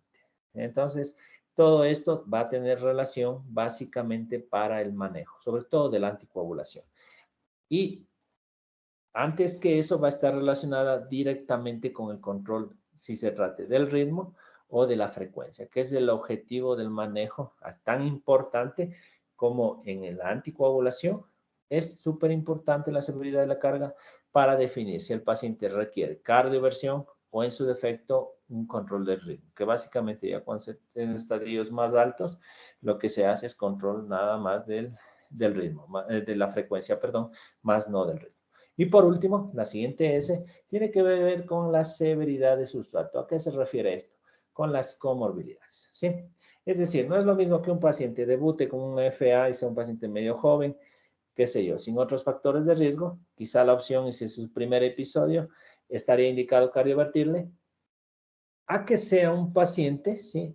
Que sea un paciente obeso, hombre, sí que es otro factor de riesgo, hipertenso, dislipidémico, tenga ya insuficiencia cardíaca, una dilatación anatómica de la auricular izquierda, ya tenga procedimientos previos, ¿sí? Todo eso va a tener una implicación directa el momento de las opciones terapéuticas, ¿sí? Y de la severidad de los síntomas que este paciente pueda presentar. ¿Qué habíamos dicho? El objetivo del manejo de la fibrilación auricular tiene mucho que ver con la clínica del paciente y con la calidad de vida, porque eso es lo que queremos mejorar en nuestro paciente, por eso nos consulta nuestro paciente, por esas limitaciones que tiene, por las consecuencias, los riesgos que implica eso. Entonces, como les había dicho, en estas situaciones ya no solo hablamos de fibrilación auricular, algo así, entre comillas, sencillo. Ya es una fibrilación auricular con el paciente obeso, con el paciente diabético, con el paciente con insuficiencia cardíaca, con enfermedad coronaria, con enfermedad renal. Entonces, ya en todo esto se convierte realmente en un contexto clínico en un paciente que es definitivamente una bomba de tiempo, el momento del abordaje, que una de sus enfermedades o de sus estados preexistentes puede llevar a precisamente una descompensación aguda o un gatillaje de esta arritmia cardíaca. Bueno, existen varios scores que van a estar relacionados para precisamente el abordaje de estos pacientes. Aquí está de lo que habíamos hablado, de la primera S, que habíamos hablado del riesgo de enfermedad cerebrovascular. Entonces, ¿qué tenemos que hacer? Ante la sospecha o el diagnóstico más bien de una fibrilación auricular, vamos a hablar sobre el riesgo de enfermedad cerebrovascular. Pero para esto, sí, vamos a ver si qué riesgo tiene el paciente de desarrollar enfermedad cerebrovascular. Para esto existen las siglas de CHAS-2-VAG o la escala, en este caso de CHAS y en este caso VAG, para precisamente ver los factores de riesgo. C va a tener relación con enfermedad cardíaca, ¿no? Insuficiencia cardíaca congestiva. Tiene mucho que ver en aquellas situaciones de la insuficiencia cardíaca. La C va a estar relacionada con insuficiencia cardíaca, eso grave. C, corazón. Insuficiencia cardíaca en aquel paciente que va a tener una puntuación de 1, que tiene que ver en aquel paciente que tiene insuficiencia cardíaca descompensada, pacientes con insuficiencia cardíaca con fracción de eyección reducida o preservada, pacientes con insuficiencia cardíaca que haya disfunción sistólica de moderada a severa, o en pacientes, ¿sí?, con miocardiopatía hipertrófica. Es decir, en el contexto clínico, la C del CHAS-2-VAG va a estar relacionada con insuficiencia cardíaca. Si el paciente tiene alguno de estos componentes, va a tener una calificación de 1. La siguiente letra tiene que ver, ¿sí?, con la hipertensión. Habíamos hablado de los factores de riesgo. En este caso, vamos a hablar de aquel paciente que ya tenga un diagnóstico o historia de hipertensión y en aquel paciente que ya esté recibiendo un tratamiento de hipertensión. Entonces, esta puntuación va a ser de 1 punto en aquel paciente que en la letra H va a estar relacionada con hipertensión. Entonces, hablamos de la primera, insuficiencia cardíaca, que iba a 1 punto. Hablamos del H, que es de hipertensión. Vamos con la letra A. La letra A va a tener relación con la edad, pero va a estar en el margen, ya vamos a ver por qué hago esta especificación, de 75 años a más, ¿sí? Entonces, aquel paciente que tenga más de 75 años, este va a tener un factor predisponente, ¿sí?, potente para enfermedad cerebrovascular. Por eso es que le da una puntuación de 2 puntos, ¿sí? Muy superior en relación a los otros factores de riesgo, que no son nada despreciables, pero la edad aquí tiene un peso bastante importante. Eso con respecto. Entonces, C, insuficiencia cardíaca, H, hipertensión, A, la edad, más de 75 años. En la D hablamos de diabetes, ¿sí? Aquel paciente que tenga un diagnóstico de conocido, paciente con diabetes, que tome tratamiento, sea este caso antidiabético, de su efecto insulina, ¿sí? Del tipo que sea en aquel paciente que, sobre todo sea diabético tipo 1, tipo 2, que use estos fármacos, ¿sí? O en el caso de un tiempo de larga evolución de diabetes, ¿no? Entonces, ¿qué va a pasar con esto? El riesgo de enfermedad cerebrovascular va a ser alto. Entonces, este les va a calificar la letra D de diabetes con 1 punto. Y el CHAS va a terminar en este caso con la S de stroke, ¿sí? Aquel paciente que ya tiene un historial o haber tenido previamente una enfermedad cerebrovascular o una enfermedad cerebrovascular, un ataque isquémico transitorio, va a tener ya una predisposición para enfermedad vascular, ¿sí?, cerebral, que va a tener igual un peso alrededor o parecido al de la edad de más de 75 años. Entonces va a ser un predictor de gravedad o un predictor de factor de riesgo para enfermedad cerebrovascular, ¿no? Entonces, este va a tener una calificación de 2 puntos, ¿sí? ¿Y cómo lo vamos a interpretar? En el CHAS, ¿sí? En el CHAS, C, insuficiencia cardíaca, H, hipertensión, A más de 75 años, D, diabetes y S, stroke. Todo paciente con CHAS más de 2 se beneficiaría de anticoagulación. Entonces, tiene un riesgo alto de ¿qué? De enfermedad cerebrovascular. Y el VAST, ¿sí?, que se complementó, que es una escala que se actualizó, que se asoció a Chehos-Bach, se vio una mejor predictor de enfermedad cerebrovascular. La B es enfermedad vascular previa. En aquel paciente que ha tenido una historia de enfermedad coronaria, el paciente le hicieron una angiografía, cateterismo cardíaco, y vemos que es un paciente con enfermedad coronaria, y es un factor de riesgo. Otro, un paciente que ya tuvo un infarto coronario, ¿sí?, ya establecido, que recibió igual tratamiento para eso. Pacientes con enfermedades cardiovasculares conocidas, o en su defecto, un paciente que tenga una placa ateromatosa, ¿no? Entonces le vamos a dar 1 punto. La letra A del VAST va a tener relación con la enfermedad, pero hay una caracterización aquí que va a ser desde los 65 hasta los 74 años. En un paciente menor de 75 años le vamos a dar una puntuación de 1 punto, ¿no? Y esta especificación hay que hacerlo en los pacientes asiáticos que tienen mayores factores de riesgo. Ya habla que en pacientes de 50 a 55 años le daríamos de esta puntuación, ¿no? Y por último, del VAST, la S de sexo femenino, ¿no? Que es un factor de riesgo como tal en el caso para accidente cerebrovascular, más no de lo que hablamos de contrario para fibrilación auricular. Entonces, tiene un puntaje total de 9, como les había dicho, todo valor mayor de 2 es un paciente que tiene alto riesgo de ¿qué? De enfermedad cerebrovascular. Estaría indicado ¿qué? La anticoagulación. Pero, si bien es cierto, la escala del Chehos-Bach es un score que nos va a predecir el riesgo de enfermedad cerebrovascular, hay que tener en cuenta, ¿sí?, el riesgo de sangrado, que va a estar dado ¿por qué? Por el Hasbled. Entonces, esta escala,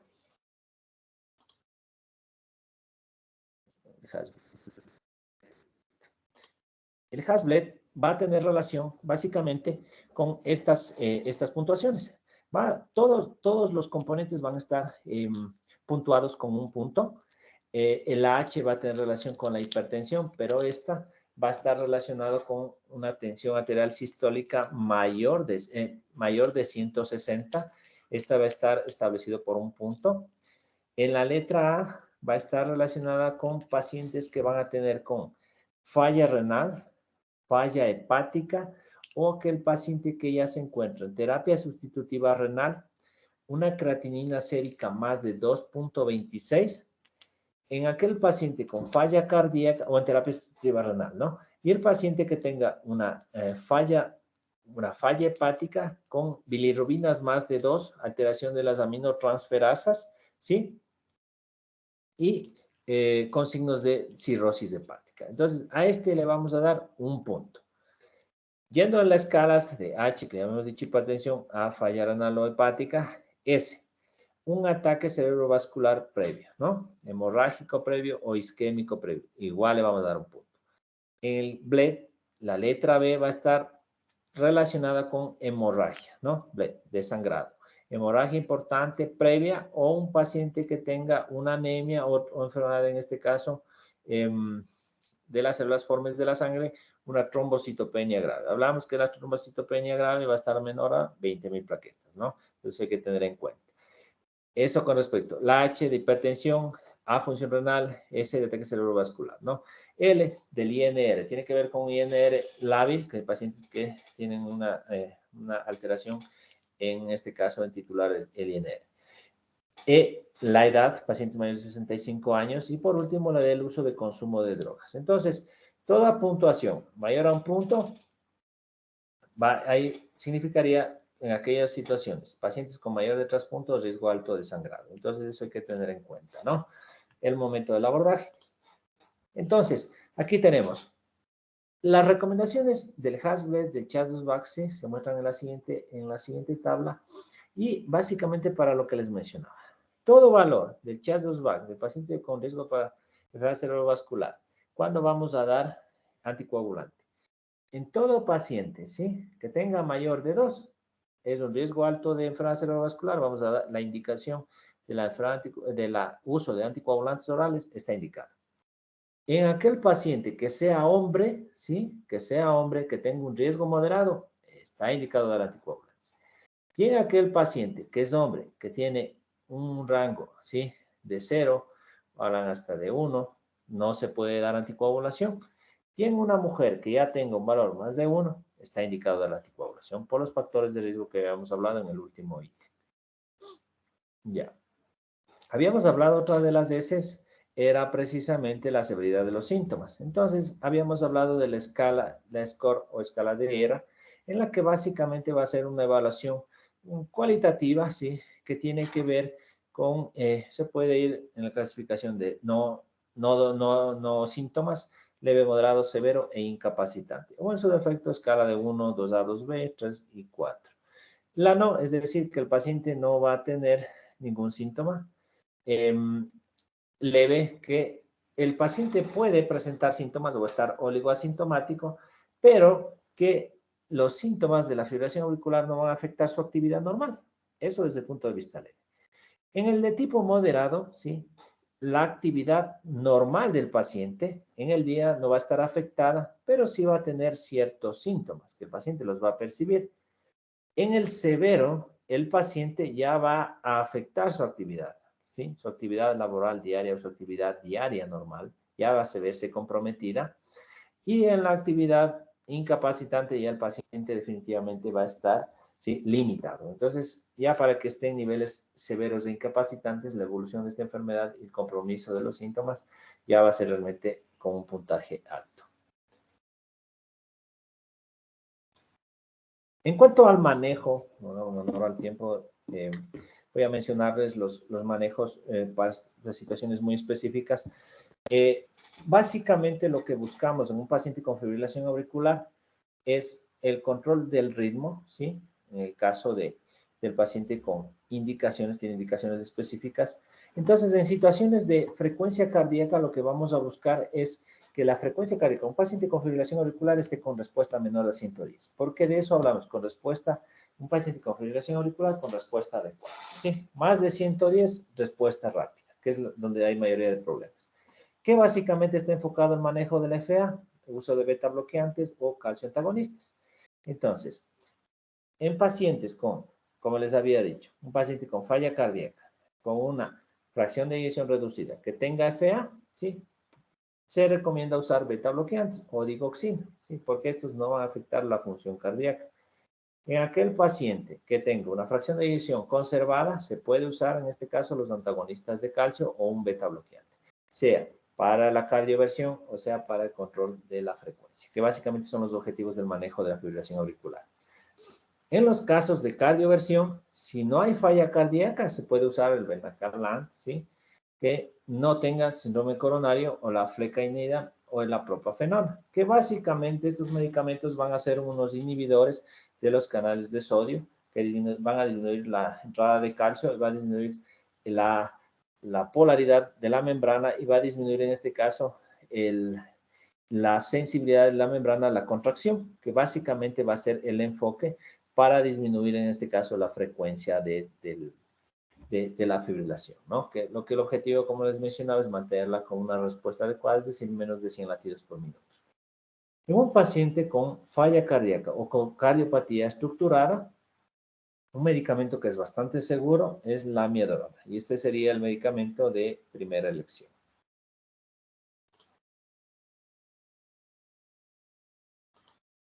Entonces, básicamente, otra de las situaciones de que otros de las opciones terapéuticas que va a ser un poco difícil que ustedes la puedan ver en forma frecuente es básicamente la ablación por catéter, que tiene ciertas indicaciones, ¿no? O ciertas situaciones que tenemos que tener en cuenta. Es que básicamente lo que busca la ablación por catéter es controlar los síntomas y mejorar, en este caso, como les había mencionado, la calidad de vida del paciente, ¿sí? Deben discutir acerca de los riesgos de estos procedimientos. Tenemos que dar opciones a los pacientes que no han tolerado el uso de medicamentos antiarrítmicos, ¿sí? O no ha habido la respuesta adecuada, serían opciones para usar la ablación por catéter. En aquellas situaciones en las que a pesar de usar, ¿sí? De usar medicación, si hay cardioversión y nuevamente aparece la arritmia, sería otra de las indicaciones. En aquellas situaciones de FA paroxística estaría indicado el uso de la ablación por catéter en el caso que no haya habido en este caso recurrencia, ¿no? En aquellos pacientes con falla cardíaca, con fracción de eyección reducida, también sería otra opción, en este caso el uso del catéter, ¿no? De la ablación del catéter.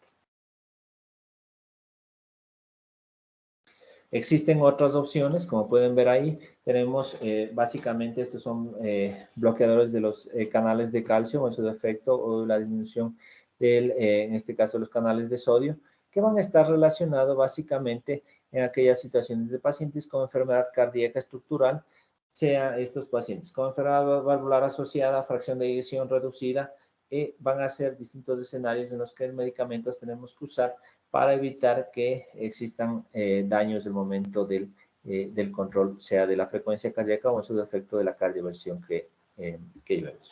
Entonces, básicamente, aquí les quiero compartir el algoritmo que nos menciona en la guía. Básicamente vamos a definir que si el paciente con fibrilación auricular tiene o no, precisamente es elegible para anticoagulación, ¿sí? En aquel paciente que tengamos una prótesis valvular o una estenosis mitral, sea moderada o severa. Si el paciente tiene la anticoagulación, está indicado la anticoagulación, ¿no? Si el paciente no tiene, en este caso, una prótesis valvular o estenosis moderada, tenemos que valorar primero si el paciente es un paciente de bajo riesgo. ¿Cómo lo vamos a valorar? Con la escala de Chas-2-Bach que habíamos visto. Si el paciente tiene un bajo riesgo, no hace falta anticoagularlo. Si el paciente tiene factores de riesgo, vamos a considerar en este caso, si es hombre, si tiene un Chas-2-Bach más de 1, anticoagular. Si es mujer, más de 2, igual anticoagular. El abordaje, en este caso, tenemos que identificar si el paciente tiene un factor alto para hacer enfermedad cerebrovascular, está indicado la anticoagulación, tenemos que pasar que el Hasbled para definir si el paciente se beneficia o no o tiene un riesgo alto de sangrado. Si es mayor de 3, abordar la frecuencia respiratoria con medidas modificables y seguimientos, en este caso, constante. Si tenemos un Chiaz-2-Bach, en el caso que un hombre tenga D0, no está indicado anticoagularle. Si es una mujer, estaría indicado usar anticoagulantes, ¿sí? De clase 2. Si es un paciente que tiene un varón más de 2 de factor de riesgo de Chiaz-2-Bach, de enfermedad cerebrovascular, y una mujer más de 3, estaría indicado el uso de anticoagulantes, esta como recomendación 1A. Las dosis de los anticoagulantes orales hay que tenerlos en cuenta. Hay ciertos pacientes que requieren antiagregantes. Hay que tener el riesgo, valorar el riesgo de sangrado, ¿sí? Entonces, algo que tener en cuenta. Se prefiere, ¿sí? Se prefiere y básicamente en las guías recomiendan no usar la warfarina, precisamente porque es de difícil titulación, difícil margen de seguridad y se ha visto muchos eventos adversos de sangrado, ¿no? Entonces, se prefieren los anticoagulantes orales porque tienen un mayor control y menos complicaciones. Otra de las cosas que aborda, y esto es básicamente como un resumen de la guía, es que primero debemos identificar, ¿no? Identificar la FA, aprender a diagnosticarla con un electrocardiograma de 12 derivaciones en más de 30 segundos, ¿sí? Habla sobre el abordaje del manejo, la anticoagulación, cuándo debemos darlos, en el momento del riesgo de enfermedad cerebrovascular, el riesgo de hemorragia, como hemos hablado con Chiaz-2-Bach, el riesgo de hemorragia del Hasbled, las contraindicaciones o no para anticoagulación, que estaría indicado hacer ablación por catéter o exclusión de la aurícula. En el caso B, ver la severidad de los síntomas. Y en el C, básicamente, el control de enfermedades concomitantes.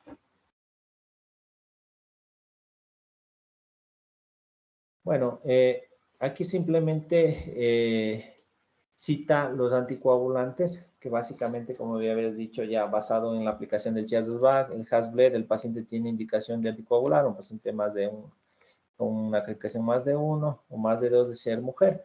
Podemos usar cualquiera de estos, ¿sí? Anticoagulantes orales directos, dabigatran, rivaroxaban, apixaban o edoxaban, ¿no? Aquí, bueno, las dosis ustedes las pueden ver el momento de que está disponible, ¿no? De las dosis.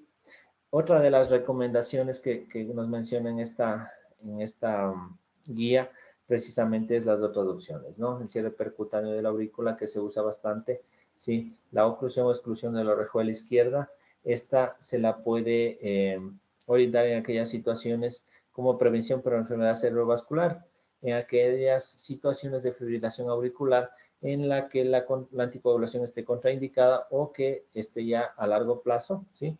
O que pacientes que hayan tenido una enfermedad cerebrovascular, básicamente que la anticoagulación esté contraindicada.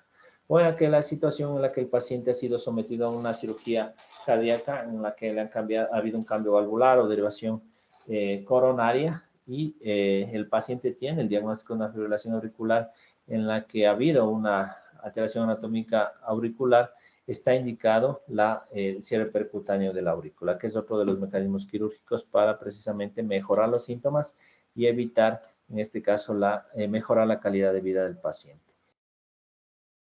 En cuanto a esto es súper importante de las recomendaciones de la guía que hace actualmente, en aquel paciente con fibrilación auricular e intervención coronaria percutánea, es decir, un paciente con síndrome coronario agudo que se resolvió percutáneamente. Los anticoagulantes orales, sí. Primero, no se recomienda usar warfarina, que es básicamente una de las cosas que nos menciona en esta guía. Otra es que va a existir un alto riesgo de sangrado si usamos los anticoagulantes orales con la triple terapia. Entonces, desde ese punto de vista, en un paciente que necesita anticoagulación, se recomienda una semana, ¿sí? Usar la terapia antitrombótica simple y luego hacer la dual, ¿sí? En este caso, se recomienda usar el anticoagulante oral con un solo antiplaquetario a partir de la semana. En aquellos pacientes, ¿sí? En aquellos pacientes con indicación crónica de anticoagulantes orales, se recomienda, sí, un solo antiplaquetario durante el primer año, ¿no? Y luego solo la anticoagulación. Y en aquellos pacientes que tienen un alto riesgo de sangrado, ¿sí? Hasbled, está indicado, ¿sí? Terapia dual, no un año, sino solamente 6 meses con un antiagregante y el anticoagulante. ¿Sí? Y luego, a partir de los 6 meses, ya no del año, en aquellos pacientes con alto riesgo, se dará el anticoagulante a partir de los 6 meses. Esto más tiene que ver con el cateterismo cardíaco, se prefiere la vía radial, el momento para el ICP. Otra de las cosas que ellos recomiendan es el protector gástrico para evitar la hemorragia digestiva, ¿sí? En cuanto a tener en consideración de los pacientes con mayor riesgo de isquemia, sobre todo los pacientes con factores de riesgo, hipertensos, diabéticos, ¿no? Antecedentes de trombosis, y en aquellos pacientes que va a haber un mayor riesgo de que pueda trombosarse el stent, se recomienda extender la triple terapia, ¿sí? Por un mes. En aquellos pacientes con alto riesgo, ¿no? Con alto riesgo de isquemia o riesgo muy elevado. En este caso, sobre todo en los pacientes que se realizaron ICP. En aquellos pacientes con anticoagulación posterior a la cardioversión eléctrica, hablamos de aquel paciente que tuvo un diagnóstico, que tuvo indicación de un paciente con FA, con el debut de fibrilación auricular. Aquel paciente que tuvo la fibrilación auricular más de 24 horas, este paciente estaría indicado tomar anticoagulantes por 4 semanas. Obviamente hay que ver en función del CHAS-2-VAR. Y si fue un paciente que tuvo menos de 24 horas, no se recomendaría anticoagular. Bueno, eso es más o menos lo que yo les quería compartir. Lamentablemente un poquito el tiempo nos queda corto. Obviamente es una guía que tiene más de 130 hojas, entonces es un poco difícil poderla resumir. Como les digo, la fibrilación auricular es una de las arritmias más frecuentes y se vuelve bastante interesante porque puede estar relacionada con otras enfermedades. Básicamente yo el mensaje que quisiera llegar a ustedes es precisamente sospechar, que es una de las cosas súper importantes, ante la clínica, sí, que un paciente refiera palpitaciones o ustedes vean algunos de los síntomas que mencionamos, y de ser posible poder registrarlo. Un electrocardiograma, sí, más de 30 segundos, o un electrocardiograma de 12 derivaciones, o registrado en alguno de los dispositivos de monitoreo de los pacientes. Y básicamente, ¿cuál es el objetivo del manejo? Basado en las 4 S, es que si es un paciente que requiere un control de ritmo, un paciente que tiene criterios de cardioversión, o en su defecto, si es un paciente que está indicado en este caso anticoagularlo, para que el principal objetivo es evitar que el paciente llegue a una enfermedad cerebrovascular y que quede con un déficit o una secuela neurológica permanente. Eso es al menos lo que quisiera conversarles o compartirles acerca de la fibrilación auricular. No sé si hay preguntas. Les agradezco. Que tengan buena noche.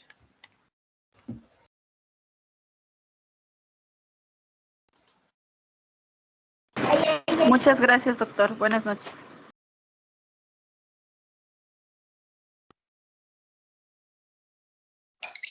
Gracias, doctor. Gracias, doctor.